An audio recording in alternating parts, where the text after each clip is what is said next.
Samban. I'm good, bro. I'm chilling. I'm grand. I'm Chill. doing my thing. Yeah. What's the last song you listened to today? High School Crush by Buddy. Away. All right, cool, Maji. So obviously, please introduce yourself to people that might not know you. So yeah. I'm Ntatao, man. I'm a rapper. Nigga, just live it live. Yeah. But That's it. besides you being a comedian, an actor, and a rapper, who is Ntatao, the person? I'm a young nigga from Lesotho, Lubutu by the first name. Yeah. I'm from Maseru, Lesotho, as I said.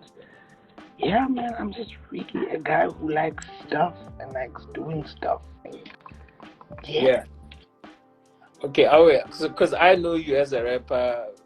Obviously, you're a comedian and actor. How do you how do you actually balance it out? And obviously, the attention from girls. Yeah, I think I just juggle it by whatever comes my way, I've been doing a lot of children's theater pieces, and when I'm busy with that, I'm busy with that. And when I'm off that, if I get time to go to the studio, I do that. So it's just like living, I think the only thing that's kind of had a bit of a pause is the comedy, because that takes a lot of attention. Yeah. And I'm just trying to finish school and shit. So probably once I'm done with that, that would be something that I get back into. But it really comes as it comes. Like, if I'm invited to a session, I go to the session, do my thing. If I'm spanning on something, just go span. Yeah. Alright, so how has it actually been growing up in Lesotho shaped you? Like, it's been alright, I'm someone who went to boarding school, like, when I was 10. So, like, I lived in Kimberley for another 7 years of my life, and I'm in Jozi for another 6. So, it's like the different places. Do you actually feel indifferent, though? Do you feel like when in SA, you feel like you feel like okay, out from here? Ooh, how does it work? Nah, I think I've kind of assimilated myself in every setting rather okay. Yeah. So I know that there's certain things that I don't catch immediately because it's on the Lesotho, but by year 2 or 3, I just kind of blend into someone who's an outsider. But personally, there are certain things that are very different. I get you. So how would you describe yourself as a rapper? Man, I just try my best to be as honest as possible, or like crafty as possible. That's basically it. Like, I'm never someone who's ever claimed to be like the coolest guy in the room, or like the guy with the most money or the most girls, because that kind of runs out eventually, Yeah, fair So enough. I've believed myself if it's like being me and telling my story and just doing what I gotta do, because that never runs out. If I feel okay today, I'm gonna say I feel okay today. If I feel shitty today, I'm gonna say that, because that's how I feel. So if I just run with that, I'm bound to always have material or just something to say. So I was gonna ask you how obviously you dropped your first tape, which is Bodega Baby. Yeah. You speak of being in a dark space and kind of like seeking approval. What headspace were you in when you got with Bodega Baby? I think I was literally, like, the title even Bodega Baby is literally because I lived across a spaza shop, the Bodega, and the first 2-3 months of COVID, of 2020, like right before COVID hit, like I didn't live at res. I had my own apartment, and for 3 months I was just running shit by a bodega, and let's say I get my allowance from my stipend, right? It comes in, and I'm like, okay, shit, I could either go to Pick and Pay and buy a roll of toilet paper, or like a pack of toilet paper, or I can go across the street and get the same thing for a lot cheaper. I mean, the quality is also very different. So the concept of Bodega Baby was basically the fact that I can rap as good as any, and at the time, yes, like I could go head on with anyone, you know. It's just Yeah. that the quality is going to be different. Or the beats that I'm getting on beats from people that I really know. I'm having intimate relationships and paying niggas this much to leads. So that was the whole story behind Bodega Babies, that this is as good as you can. Like, this is as good as almost any other project that you're going to hear right now. Yeah. But it's just not of the best quality. That was the real story with the name Bodega Baby. I get you. Yes, sir. So now, what headspace were you in when you dropped Fighting Futility? And actually, what's behind the title? I think Fighting Futility was really a weird period in my life where, like, I wanted something to happen. I needed something to happen with the music thing. Or I wanted something to happen with the music thing so that I can kind of like solely do that, you know?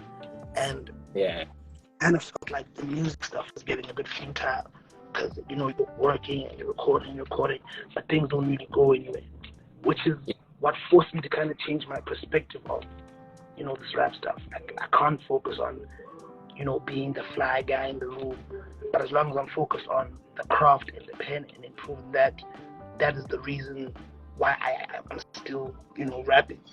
So it was me trying to fight against the feeling of futility, you know, when it comes to this music thing. And when I pierced through and made certain records, I could feel that, okay, cool, you know, it's not like this is not going anywhere.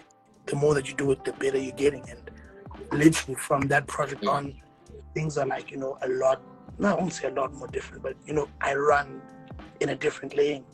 So that's what I can be grateful for. Oh, shout out, bro. I think we have a question here from Motsako Mantaha. She's saying, how did you and Circus Recipe get together?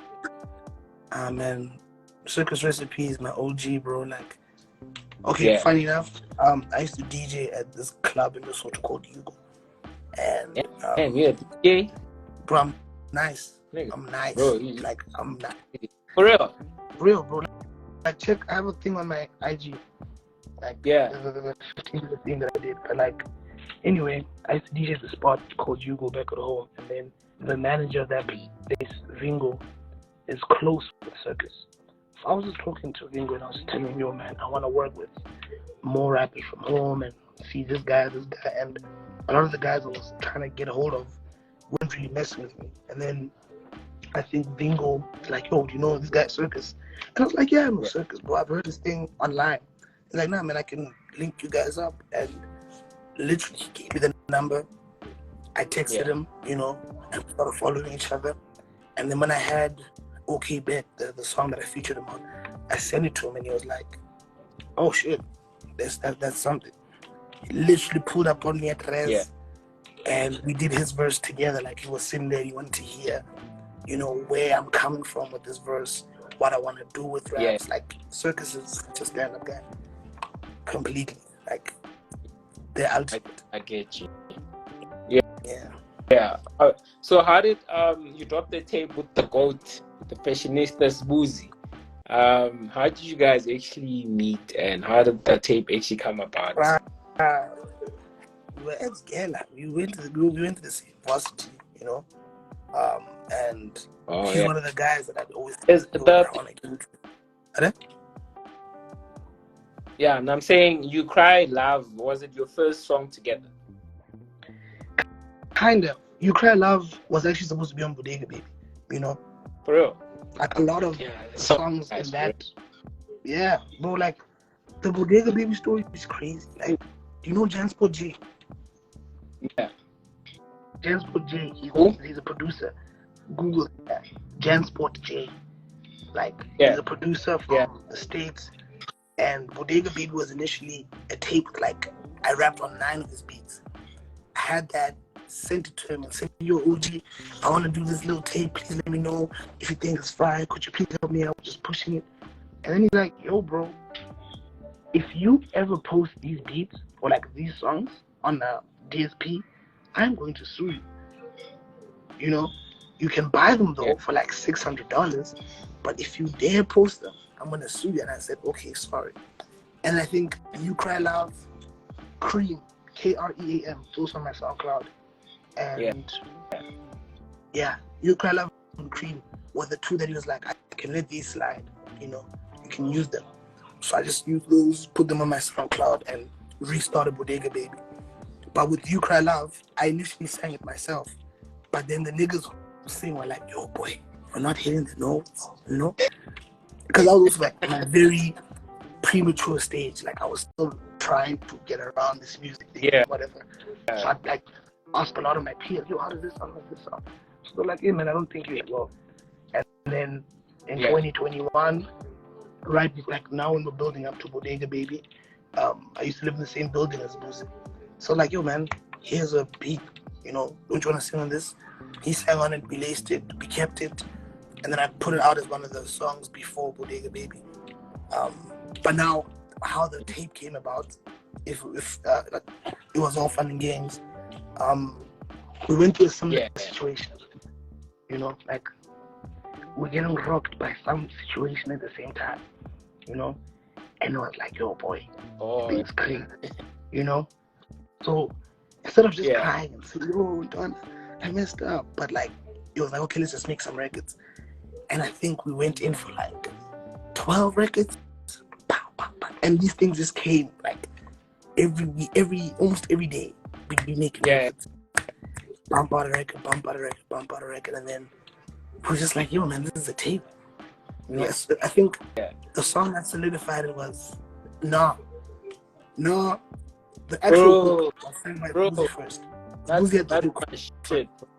Before we got DOX to come in, Boozy had the hook first, and I did that, and it was just so flawless. Well, you know, I think we actually did that song the same night we did You and I Know.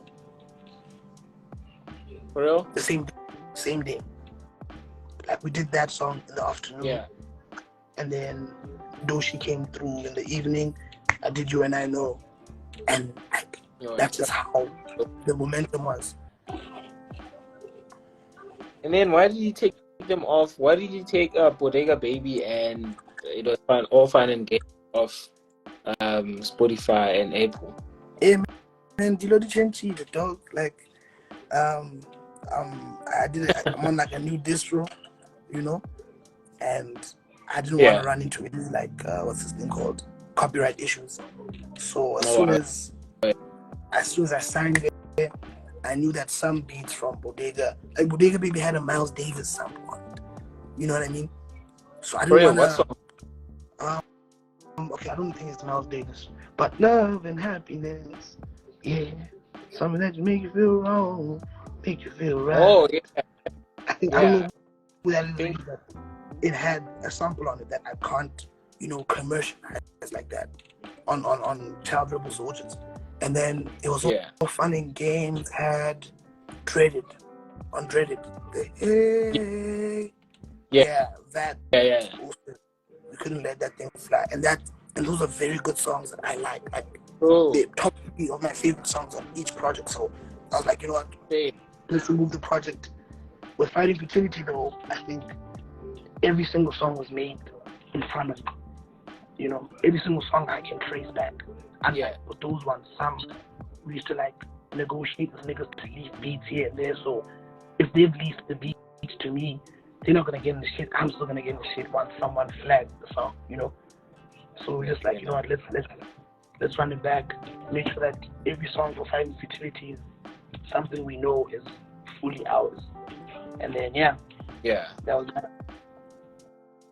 All right, so Doc, I was actually listening to Rap Relay, and you spoke about preserving your identity, you know, staying true to yourself. Why is that important? Cause like I'm me, bro.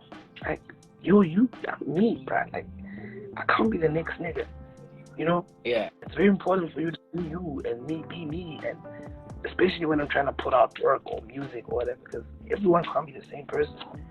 And what happened to me like earlier on in my career, like especially during the Bodega Baby times, I was told that no man, you're not being yourself by niggas who don't know me at all. You know? For real? So my identity, hell yeah. You know, it's like because I'm from Lesotho, I must be more like that guy who's from Lesotho, and I have no idea who this person is. Like, I don't care for the next man. Like, it's pointless what they're saying to me. So, yeah, bro, I think my identity means a lot to me now because I have this identity, I could find something useful with the music. It's not futile anymore. If I was still chasing an image and running and saying I'm the most Soto guy here with the blankets and shit, I was gonna feel terrible because I'm not the Soto guy that I am. But on every song that I do, I'm just myself, and that makes me so. It helps me improve myself. Anything. Oh, that's very profound. All right. So, Doc, when you actually look at the South African rap scenery, right? We've got elite MCs like Ntatao, Tyson, just to name a few. So it seems like lyricism is actually back in the game right now. Has that actually made you better? To kind of like work I don't know. on your pain? I don't know. Like, I think because. So I'm dropping a project now. I'm dropping a project now in October, and with that, we're gonna get in. Sorry, I'm saying we're gonna get in. I was about to actually ask. When can you? Like, but with that project, I was very conscious of just trying to be as present as possible. Nothing crazy. Like, we're just writing off the cuff. We're doing everything in real time. Whatever comes to me, comes to me. So with that, I don't think I let the pen down. I just really flexed how I write when I'm not trying to really write like that. You know what I mean?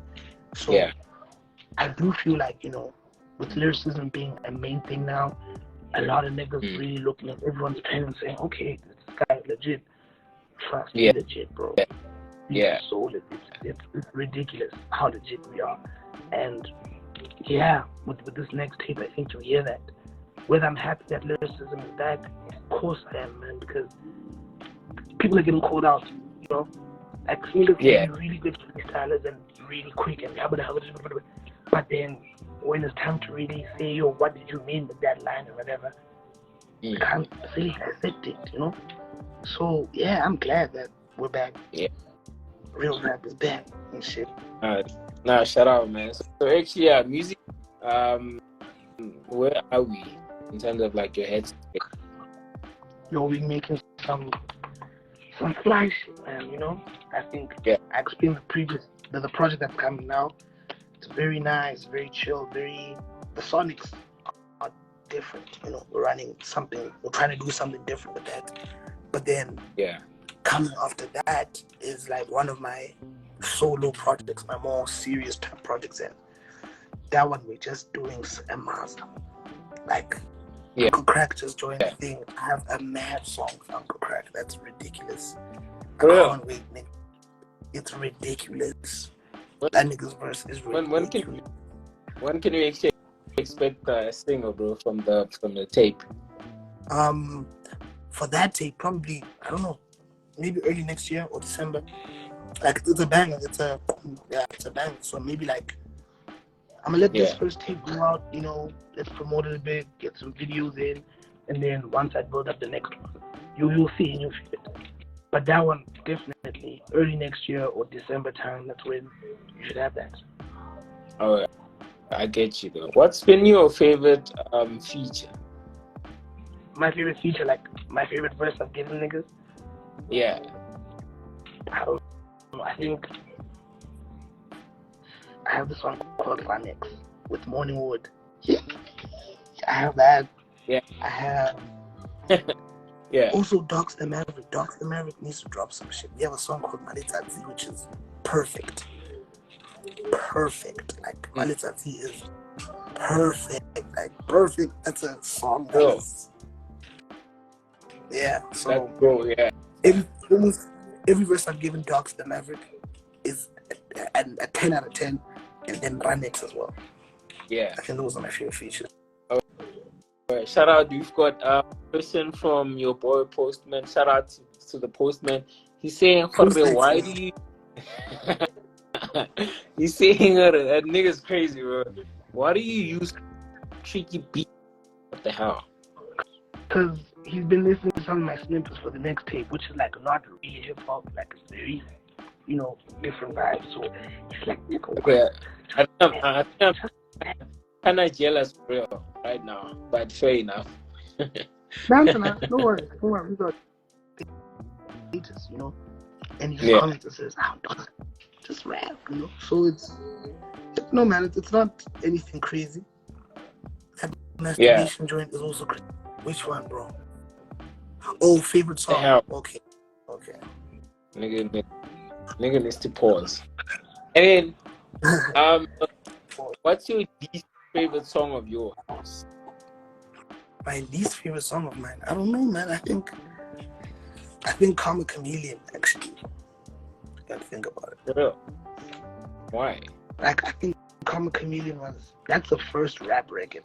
Like, you see how I had rap gymnastics or like the freestyles I did for SoundCloud in 2019, and then the first song I made from Bodega Baby was Karma Chameleon. And I mean, it's not a bad song, but I think I was just a bit corny with what I was trying. One for the honeys and two for the hoes. Come on, dog.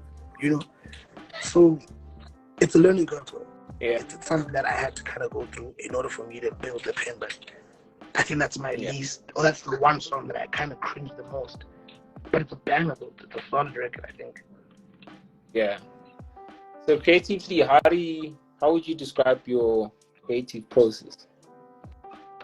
I write when I can, honestly. If I think I've learned to write in studio because I've been doing quite a lot of like, how can I say, traveling with the music. Like I've been going back studio to studio, just booling with niggas, and just that has taught me how I can. It's taught me to be very good on my feet, So I just write, keep pushing. But now there's certain things that I need to prepare for, like maybe what's this thing?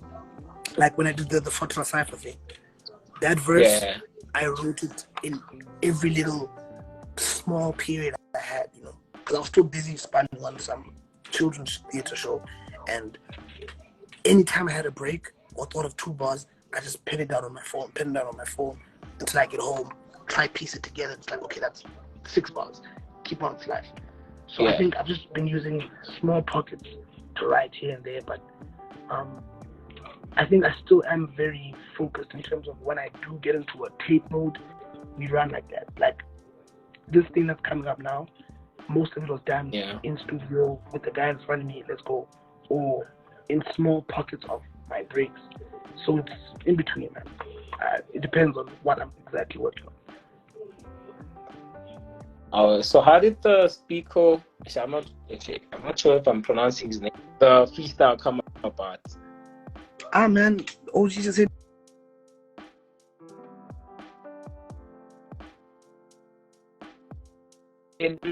Indicate bar, bro. I'm like, what the hell is wrong with this nigga, bro? Yeah, thank you for catching it, bro. Bro, a lot of niggas didn't catch it. And I posted it, I'm like, wait. And it was very like low key. You couldn't actually get it, so I had to like rewind and stuff. Like, hey, wait, man, what did I just hear here? Nah, shut up, bro. That was very clever, bro. Shut up. Thank you, man. Appreciate it. Who would you like to work with? Anyone, everyone, man. I want to work with a lot of producers. Like, I want producers to fuck with. I think. Yeah, man, I'm open to anyone, bro. I'm like really. I'm outside, bro. But like, Mash Beats make some dope shit. Whoever cooks for Reese, like those white boys that cook for Reese are incredible. Yeah. Yeah, like I wanna start like after this, year or 2, I wanna get back into just making like some rapidy rap joints and just making things, being in that kind of comfort zone.